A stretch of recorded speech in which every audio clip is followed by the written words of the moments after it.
Hi, it's Zeke with the Eastside Church of Christ in beautiful downtown Baytown, Texas. Thanks for joining us as we consider a series of studies that we're simply calling Great Chapters of the Bible. And you may think that's kind of a weird name for a bunch of Bible studies. I mean, aren't all the chapters of the Bible great? Well, yeah, indeed they are. But there are some that just seem to be more foundational, more well-known, or more beloved to readers of the Bible. And we should know that as far as chapters go, the format that you hold in your hands is not the way that the Bible was originally written. It's written by some 40 different authors over a span of about 2,000 years of time in several different countries as the Holy Spirit directed them to write the words. And they were written as narratives or poetry or letters. And the partitions that we call chapters and verses actually came much later. Stephen Langton, a Catholic archbishop, is credited largely with coming up with the chapter divisions, and he did that sometime in the 13th century. Much later, around the 17th century, a fellow named Robert Estienne, himself a scholar and a printer, is credited with further dividing the text into the verse divisions that you see today. Now, there's an argument to be made that some of the chapter and verse divisions are unfortunate. They seem to break up a running thought, but that's a maybe Bible study for another time. If we're going to start with a great chapter, certainly Genesis 1 is a good place to start.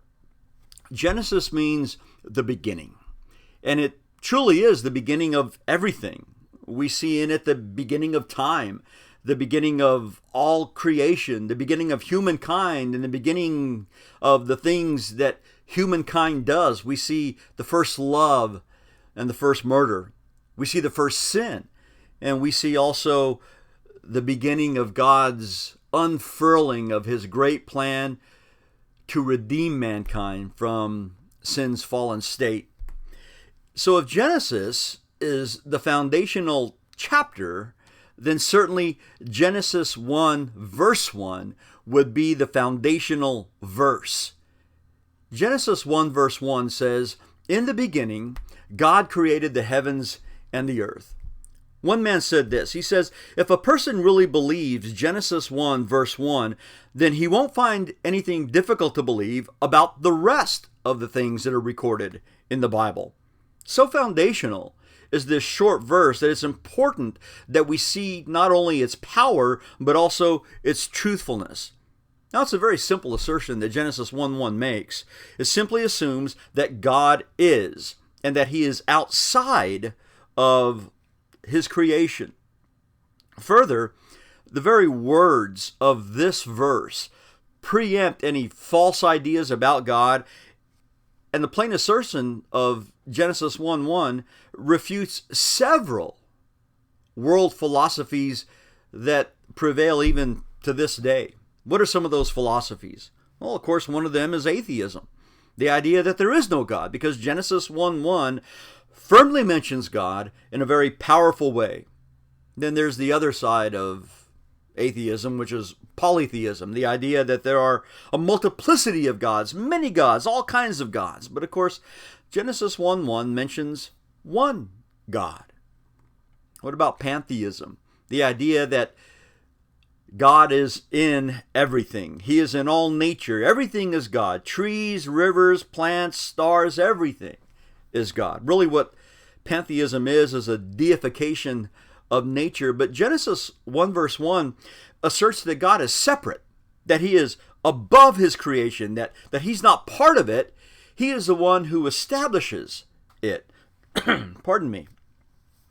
Materialism is the idea that matter is eternal and it is all that exists. There is no such thing as spirituality, since even consciousness is a result of the physical properties of your physical body, your physical brain working together.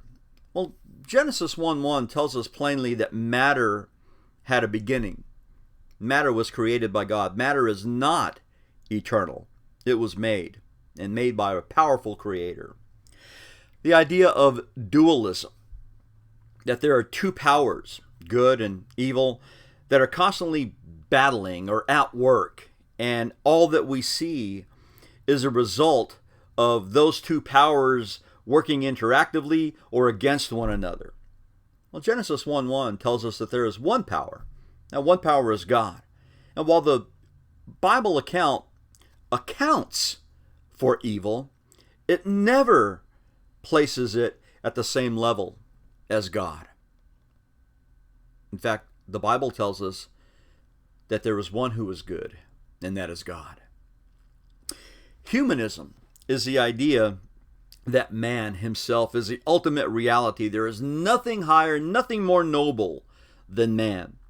But Genesis 1:1 teaches us that since God is the ultimate power behind creation, and that man is one of his created beings, then God is higher than man. Finally, evolution is refuted in this short verse. Everything in the universe, evolution tells us, is a result of billions and billions and billions of years of time and chance. But Genesis 1:1 says that in the beginning, a specific time, God, not chance, created, not allowed to evolve over time, the heavens and the earth. So Genesis 1:1 is a short yet very powerful statement. Let's consider for a moment some of the words that are in Genesis 1, verse 1. Let's think about the word God. It comes from the Hebrew word Elohim, and it's a plural noun, something like family or flock, but it's used in a singular fashion. When referring to God, the Bible never says they, but he. And Hebrew scholars tell us that its use in referring to God, the God of Israel specifically, indicates honor, majesty, or some special reverence to God, to the one who is one, yet at the same time more than one somehow. The word created is from the Hebrew word bara, which means to bring into existence, and it implies that God creates from nothing.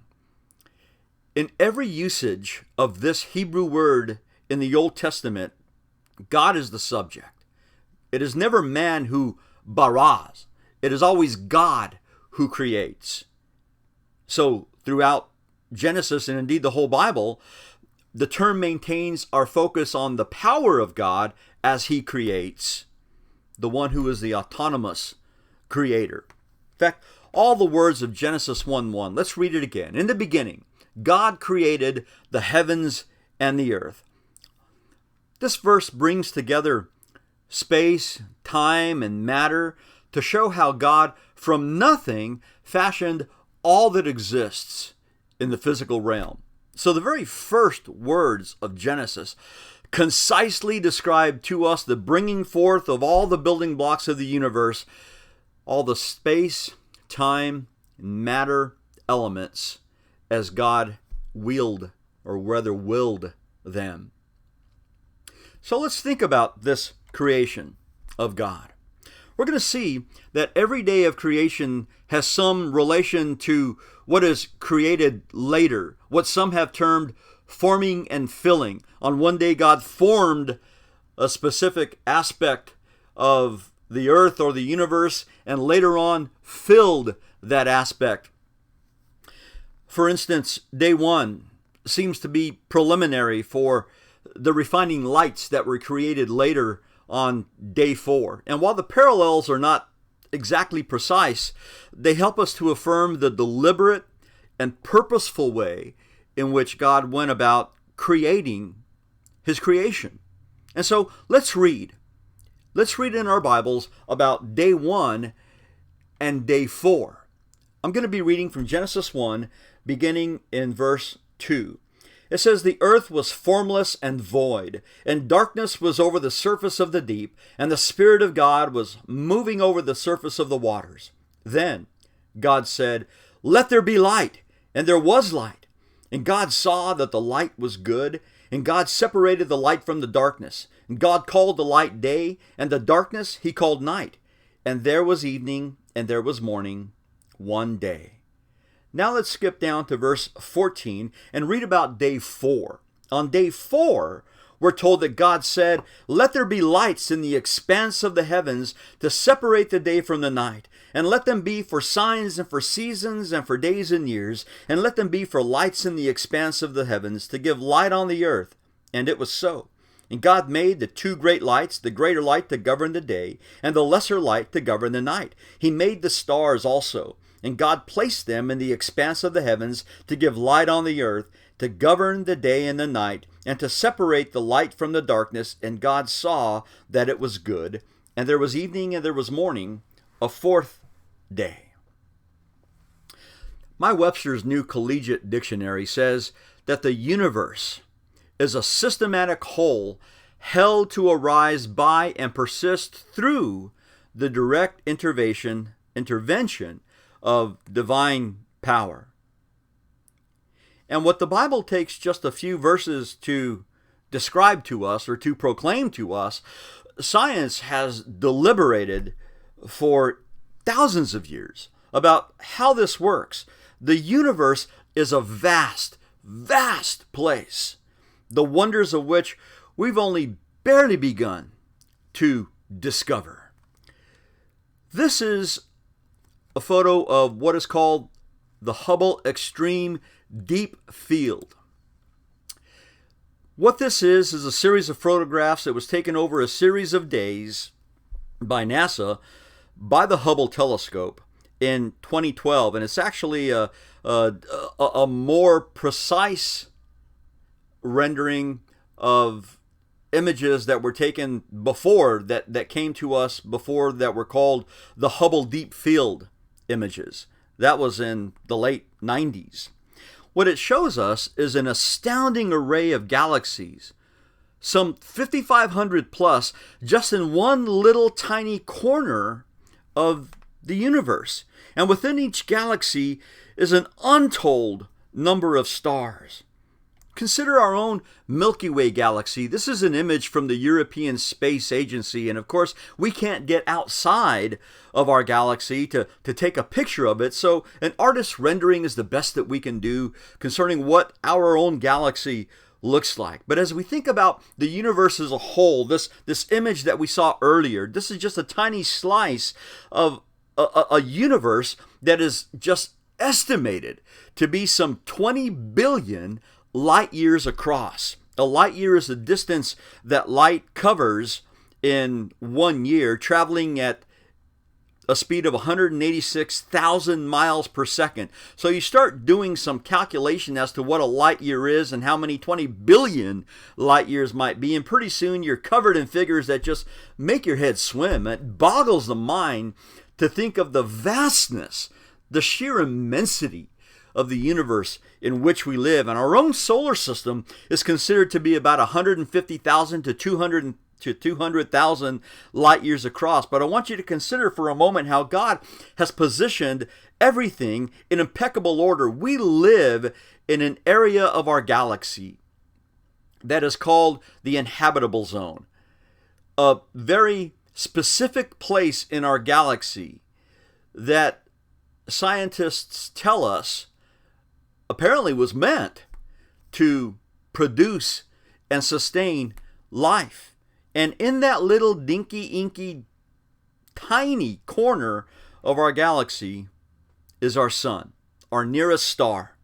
Consider that the sun, our nearest star, is 93 million miles away. If you were to draw a dot on a blackboard, and then the Earth an inch away, an inch would equal 93 million miles.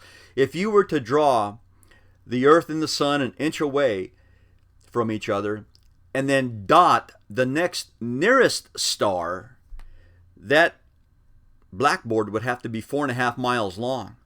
In fact, if you were to extend our blackboard to dot from us the center of our own Milky Way galaxy, the blackboard would have to be 25,000 miles long. Again, we get to see or just consider for a moment the sheer immensity of the galaxy and how precisely God placed everything in it. Consider the placement of our own solar system, where everything is. and more specifically, the placement of our own planet Earth in the galaxy, in our own solar system. Let's think about for a moment the Earth and its distance from the sun. One scientist said, "We should be grateful that we live so far from the sun because the 93 million miles of empty space between the Earth and the sun helps stop the destructive pressure waves produced by the sun as it converts matter to energy. If the Earth were much closer to the sun, human life could not survive because of the horrible heat and pressure. If the Earth were moved just 10% closer to the sun, far too much radiation and heat would be absorbed. And if the Earth were moved just 10% further from the sun, too little heat would be absorbed. Every scenario would spell doom for life on the Earth." Think about Earth's rotation for a moment. Scientists tell us that the Earth is rotating on its axis at 1,000 miles per hour at the equator, and moving around the Earth at 70,000 miles per hour, about 19 miles per second. While the sun and its solar system are moving through space at 600,000 miles per hour in an orbit so large it would take over 220 million years just to complete a single orbit. This rotation provides periods of light and darkness, a phenomenon necessary for sustaining life, at least life as we know it. If the Earth rotated very much faster, then fierce cyclones would stir over the Earth like a KitchenAid mixer. If the Earth turned slower, the days and the nights would be impossibly hot or devastatingly cold. Consider Venus, for example. Venus turns only once every 243 Earth days, a fact that accounts in part for its daytime temperatures that reach as high as 500 degrees Celsius. Consider for a moment that water boils at 100 degrees Celsius. Daytime temperatures on Venus are 5 times hotter than that. So the Earth's orbital speed and tilt are just right. But consider also the way that Earth goes around the sun. Its orbit, its elliptical orbit. It's not a perfect circle. It's almost kind of egg-shaped. As the Earth makes its way along this orbital route, the course is altered slightly, about 1/9 of an inch every 18 miles. Now, if the alteration were as much as even 1/8 of an inch, we would swing so close to the sun that we would burn up. If the curvature were as slight as 1/10 of an inch, we would be so far out in space as to freeze.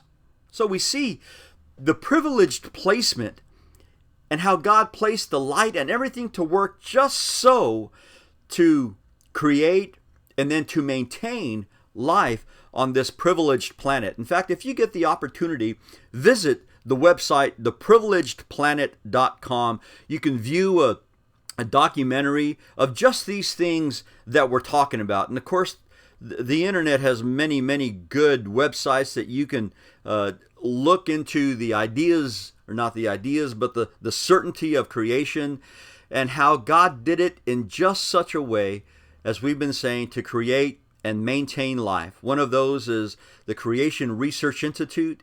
Another is Apologetics Press. Those websites help us see from a biblical perspective how God has placed everything in such a way just so you and I can continue to live on this day.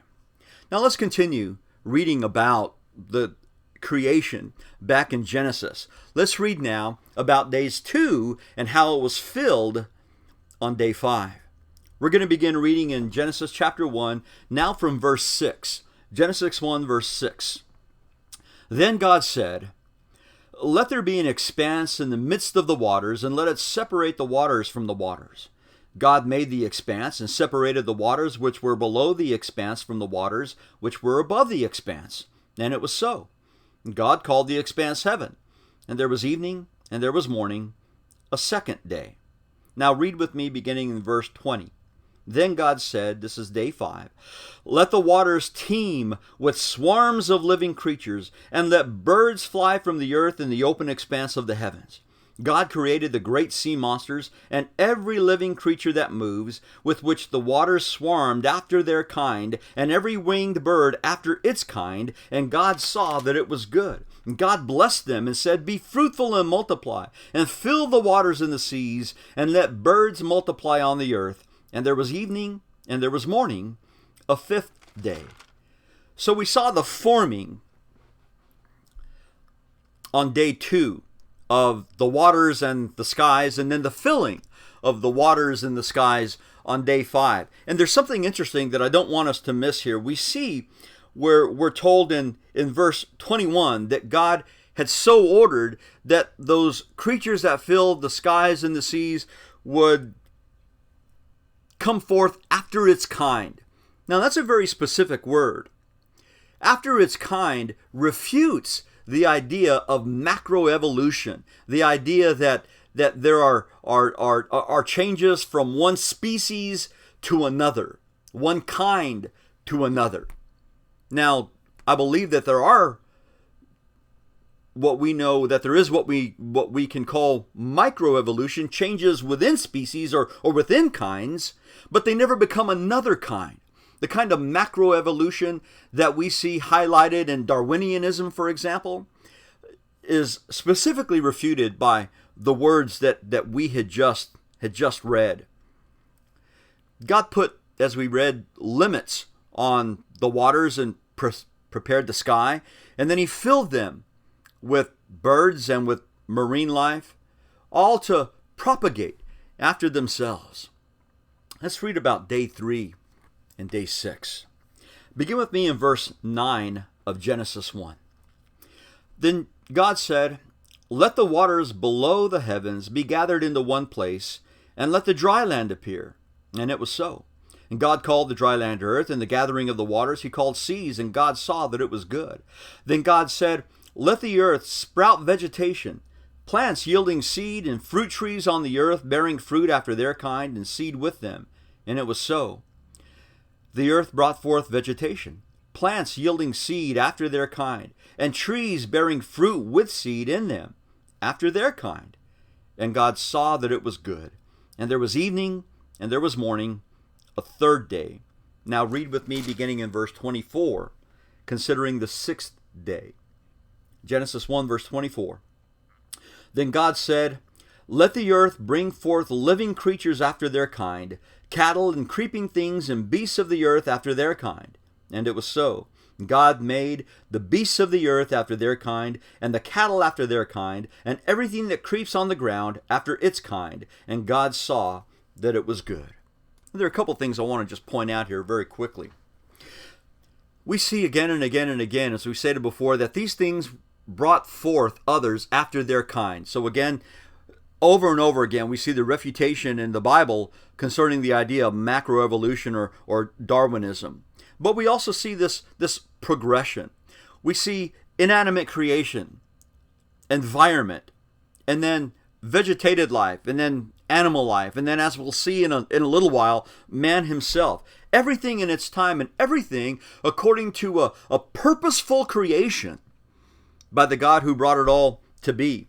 Something else I want us to see here is that while preparing and then filling his creation with life, every day brought the pronouncement, God saw that it was good. Now that's important. Let's consider for a moment God's crowning creation, the creation of everything, the wisdom of his creation that we've seen so far. Proverbs 8 verse 22 says, as it personifies wisdom, "Yahweh possessed me at the beginning of his way, before his works of old." I'm going to turn in my Bible to Proverbs chapter 8, and I'm going to read from verse 23 and on. We just read verse 22. Now, what Proverbs 8 does is it personifies wisdom as a woman, and she proclaims her great characteristics and her antiquity. In verse 23, wisdom says, "From everlasting I was established, from the beginning, from the earliest times of the earth. When there were no depths, I was brought forth. When there were no springs abounding with water. Before the mountains were settled, before the hills, I was brought forth. While he had not yet made the earth and the fields, nor the first dust of the world, when he established the heavens, I was there. when he inscribed a circle on the face of the deep, when he made firm the skies above, when the springs of the deep became fixed, when he set the sea for its boundary, so that the water would not transgress his command, when he marked out the foundations of the earth, then I was beside him as a master workman, and I was daily his delight, rejoicing always before him, rejoicing in the world, his earth, and having my delight in the sons of men. Now there's something here important that we see. We see God's unfathomable wisdom in his creation. Consider how we see this wisdom. We see this wisdom in the very conception of creation. There's a reason why it's called intelligent design. Intelligence greater than any. Flawless design. Productive design in everything that's made. Wisdom in implementation. Purposeful. Deliberate. Beneficial. Benevolent in all that God had made. And of course also wisdom in its maintenance. Although the Bible is not a book of physics and science, it upholds the laws of physics and science. God maintains his world through laws unseen. And yet those laws, or the things that he has put in place to continue to govern his world, are dependable and reliable through all the ways in which all things work. I'm going to read for a moment in Colossians chapter 1. Colossians chapter 1.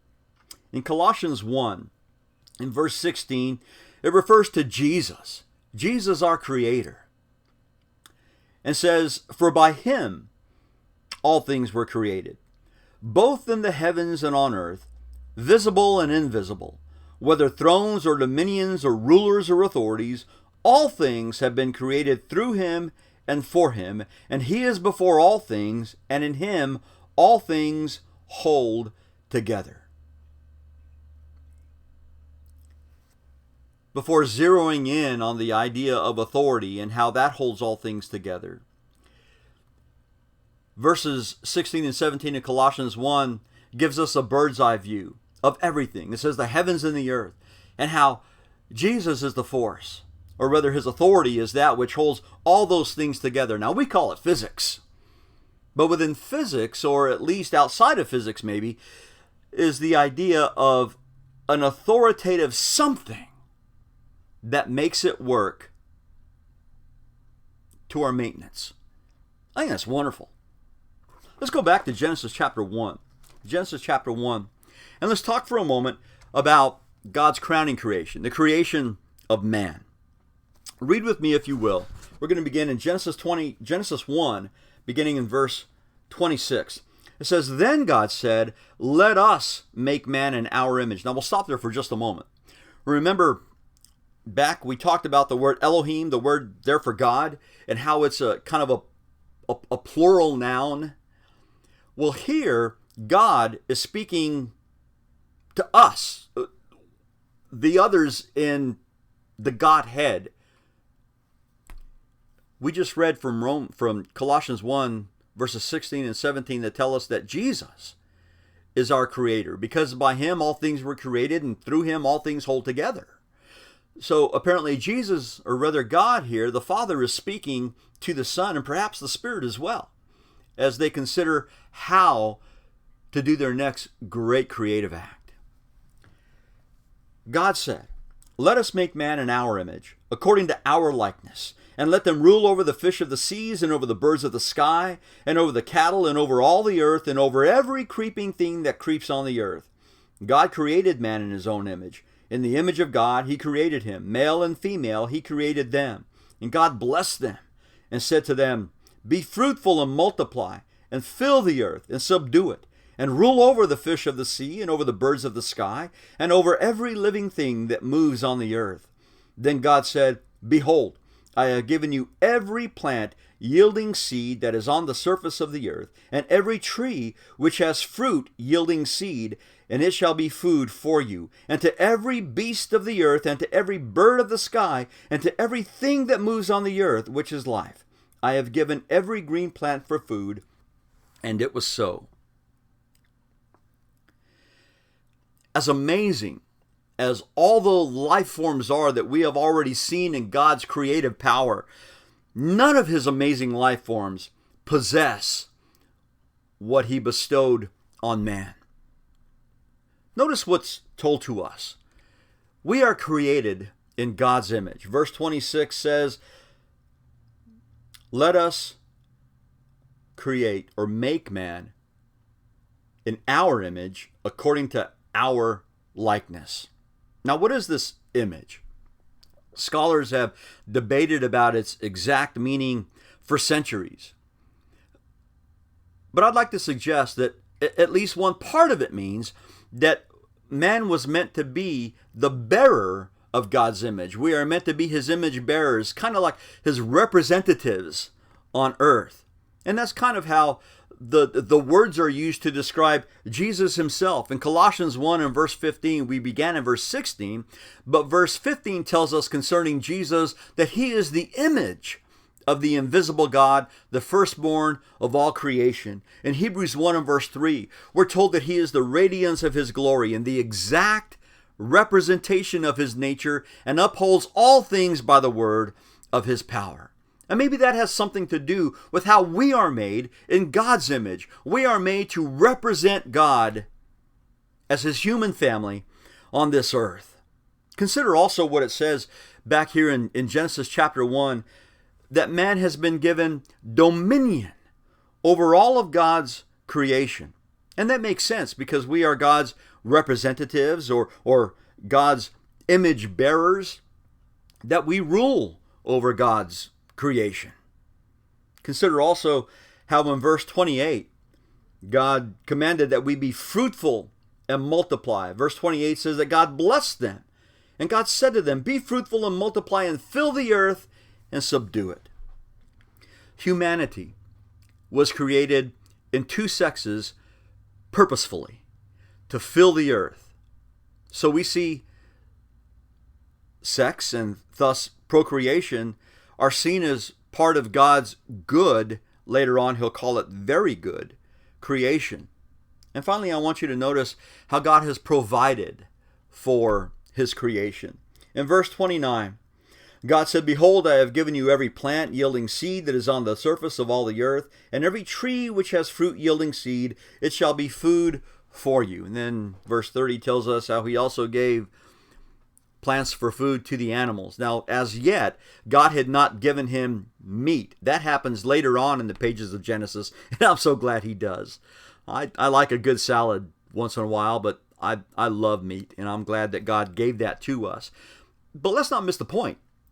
God is seen as the benevolent provider for all his creation, man especially. In fact, Psalm 8, if you'll go there with me, Psalm 8 describes a psalmist considering the works of God and the precious position that God has placed man in. Psalm 8, read it with me. Beginning in verse 1. O Yahweh our God, how majestic is your name in all the earth, who have displayed your splendor above the heavens. From the mouth of infants and nursing babes you have established strength because of your adversaries, to make the enemy and the revengeful cease. When I consider your heavens, the work of your fingers, the moon and the stars which you have ordained, what is man that you take thought of him, and the son of man that you care for him? Yet you have made him a little lower than God, and you crown him with glory and majesty. You make him to rule over the works of your hands. You have put all things under his feet, all sheep and oxen, and also the beasts of the field, the birds of the heavens and the fish of the sea, whatever passes through the paths of the sea. O Yahweh our Lord, how majestic is your name in all the earth. Psalm 8 describes to us what I believe is the attitude that man ought to have as we consider our exalted yet precarious position which God has entrusted us with. While the environmentalists sometimes reduce man to simply a destroyer of the environment, God has established man to have a special relationship to it. We have dominion over it, and we're to care for it. God has placed us in a position of stewardship on this beautiful earth that He's created. We have been given dominion, stewardship, and it should instill in us a sense of awe that God would think of us to put us in this precious position. Let's go back to Genesis chapter 1 and read verse 31. It says, God saw all that He had made, and behold, it was very good. And there was evening and there was morning, the sixth day. Now all that God had made was already worthy of commendation. Remember, it says He saw that it was good.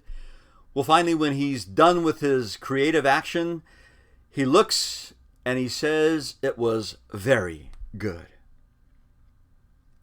The earth was complete, well ordered, and abounding in life. Unfortunately, we'll see as we look at some later chapters that man sinned, and that very good creation of God, especially man himself, has been affected ever since.